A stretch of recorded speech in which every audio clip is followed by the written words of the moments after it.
From Riverside Health System, this is the Healthy You podcast, where we talk about a range of health-related topics focused on improving your physical and mental health. We chat with our providers, team members, patients, and caregivers to learn more about how to maintain a healthy lifestyle and improve overall physical and mental health. So let's dive in to learn more about becoming a healthier you.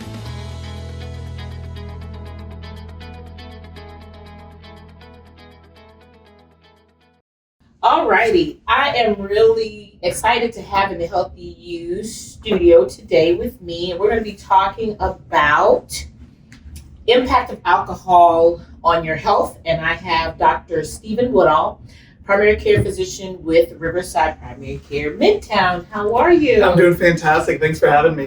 Great, awesome. All right, so we're going to dive right into today's episode. And we're going to be talking about how alcohol impacts your health. So tell me just a little bit about how alcohol impacts your health. Yeah, so there's a lot of negative impacts that alcohol can have on your health. I mean, from your gastrointestinal tract to your liver, to your heart disease, diabetes, your nervous system. It really can affect everything, and also your mood as well. Okay. So let me back up a little bit. What made you decide to pursue a career specifically as a primary care physician? Yeah, so I chose primary care because, one, I love talking to people, and that's the name of the game. You get to talk to people, hear about their lives, and be a part of their lives. Another thing, I love kind of everything. When I was rotating through med school, there wasn't really one specialty that stood out to me. I just kind of liked it all. And with family medicine, you get to talk to people, and you get to do it all. Right. And I know for me, that relationship with my primary care physician is so important. And I know we're going to be talking specifically today about alcohol, the impact that it has on our body and our health. But your primary care physician really keeps you on track with all of your disease prevention and really doing those annual physicals so you can stay on top of things. So I can see how you were excited because you get to touch and do a little bit of everything, right? Just be a part of their life and help guide them and direct them and give great advice. I can tell you don't like to be bored. I did not like to be bored. Can't keep me in one place. All right. I'm a nurse myself, so have, some clinical background as a former critical care nurse and have seen the impact of alcohol on some of our more acute patients. But specifically, when you think about alcohol, and I'm going off script a little bit here, alcohol use, sometimes we don't know what is considered excess consumption. For sure. Right? And so what does that look like? So there's several societies that have their recommendations. There's the United States Preventative Task Force, and then there's the National Institute of Alcohol Abuse and Alcoholism. Most notably, the recommended use for men or safe use for men is anything less than 14 drinks in a week and no more than 4 drinks at a time. And for women, it's less than 7 drinks in a week and no more than 3 at a time. And interestingly enough, they published data that about 1 in 3 Americans at some point in their life have had issues with drinking or drinking too much. Okay. And I know we talked a little bit when we started just about some of the impact, but I think it would be helpful for us to dive a little bit further into that. Sure. So if someone is trying to evaluate medically if they're consuming too much alcohol, what would be some of the signs for our layman viewers that you may be consuming too much alcohol? That's a great way to ask the question. So the Diagnostic Statistical Manual is what psychologists use to diagnose people. But like you said, for the lay folk, what are some things to look out for? I would say kind of 2 big grouping of things to look out for to simplify it. Okay. How is it affecting your life, and how are you trying to quit? For example, in terms of how are you trying to quit, or in terms of are you feeling like you're drinking too much? Do you feel like you have cravings? Do you feel like you can't stop even if you wanted to? Once you start drinking, do you kind of go overboard? Do you drink too much? And do you see that in a friend potentially who you go out to the bar with? They can't just have 1 drink. Right. And in terms of how it's affecting your personal life, are you showing up to work hungover? Are you getting fired? Are you getting in legal trouble? Is it causing actual problems with your daily life, your work, your social relationships? And most importantly, is it affecting your health? Are you starting to show signs of heart disease or signs of that it's affecting you? And I think these are the big categories Can you stop if you wanted to? And is it affecting your life? Okay. That's a good way of putting it. And just kind of simplifying it. Yes. I know when you think about alcohol use, I know in my experience, some people think that, the stronger alcohols are more detrimental, but beer is not. It's true.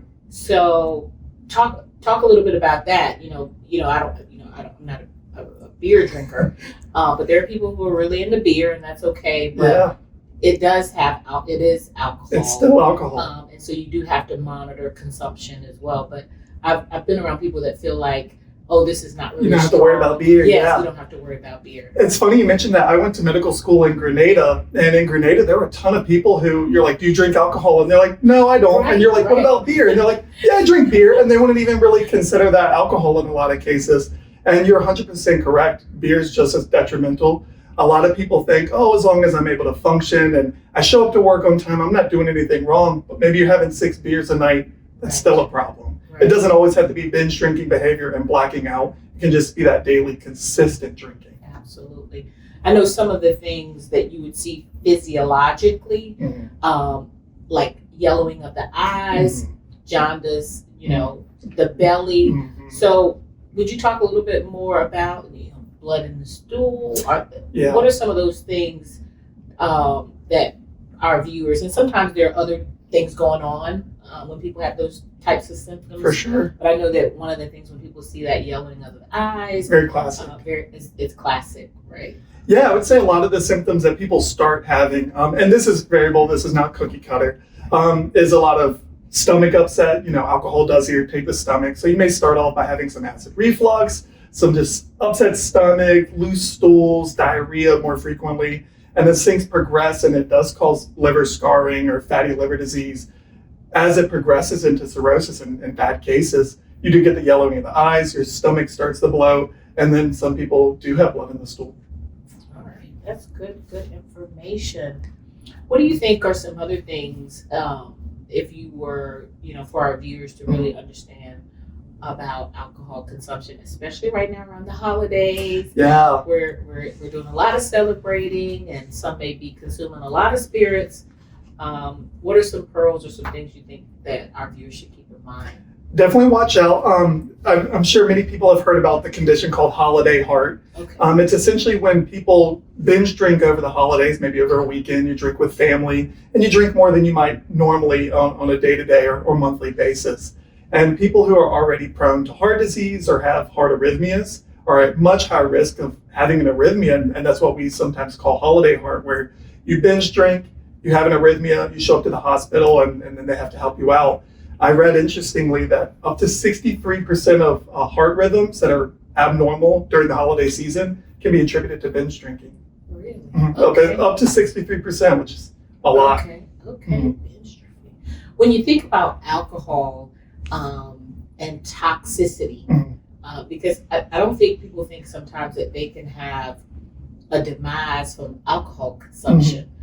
You think about that more so when you think about some of the other drugs. For sure. Talk a little bit about that, because I've heard about that, whether it's in college environments or student environments where they're being challenged and they take in more alcohol, and there have been deaths associated with that.